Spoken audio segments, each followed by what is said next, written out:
வணக்கம் DPK tax. John Jerome அவர்கள் third ஃபைனலிஸ்டாக super சிங்கரில் ஆனதால் இப்போது ஜான் ஜெரோம் ரசிகர்கள் கொண்டாடி வர்றாங்க. இந்த நிலையில் ஜான் ஜெரோம் அவர்கள் அவங்களோட அப்பா அம்மா அவர்கள்ட்ட ஆசீர்வாதம் பெற்ற ஃபோட்டோவை இப்போது சோஷியல் மீடியாவில் ஷேர் பண்ணியிருக்காரு. ஜான் ஜெரோம் அவர்கள் அப்பாவும் கண் கலங்கி அவருக்கு ஆசீர்வாதம் பண்ணியிருக்காரு. அந்த ஃபோட்டோ தருணத்தை தான் நீங்கள் இங்கே பார்க்குறீங்க. ஜான் ஜெரோம் அவங்களோட அப்பா 30 வருடமாக ஆர்கெஸ்ட்ராவில் பாடினவர்.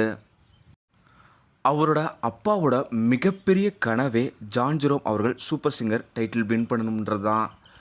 30 வருடமாக இசையால் நான் இழந்தது பல விஷயமாக இருந்தாலும் எனக்கு இசை தான் இப்போ வரைக்குமே எல்லாமேன்னு சொல்லியிருக்காரு ஜான் ஜெரோம் அவங்களோட அப்பா.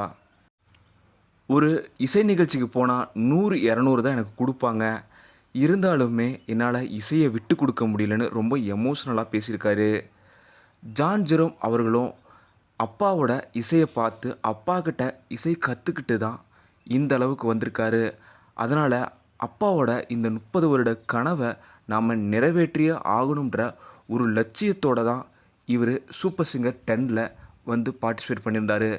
இந்த நிலையில் ஜான் ஜெரோம் அவங்களோட அப்பாவோட கனவை கொஞ்சம் கொஞ்சமாக நிறைவேற்றி வராரு. இப்போது இறுதிப் போட்டி வரைக்கும் வந்த ஜான் ஜெரோம் அவர்கள் நிச்சயம் இறுதிப் போட்டியில் வென்று அப்பாவோட கனவை நிறைவேற்றுவார்னு எல்லோருமே ஆசைப்படுறாங்க. இறுதிப் போட்டியில் ஜான் ஜெரோம் அவரோட அப்பாவோட கனவை நிறைவேற்றணும்னு டிபிகே டாக்ஸ் சார்பாக நாங்களும் தெரிவிச்சுக்கிறோம். நீங்களும் ஜான் ஜெரோம் அவர்கள் டைட்டில் வின் பண்ணி அப்பாவோட ஆசையை நிறைவேற்றணும்னு நினச்சா மறக்காமல் கீழே கமெண்ட்டில் சொல்லுங்கள். இந்த வீடியோ உங்களுக்கு பிடிச்சிருந்தா லைக் பண்ணுங்கள், கமெண்ட் பண்ணுங்கள், ஷேர் பண்ணுங்கள். டிபிகே டாக்ஸ் இதை நீங்கள் சப்ஸ்கிரைப் பண்ணலன்னா சப்ஸ்கிரைப் பண்ணுங்கள். மறக்காமல் பக்கத்தில் இருக்க பெல் ஐக்கானை கிளிக் பண்ணிடுங்க.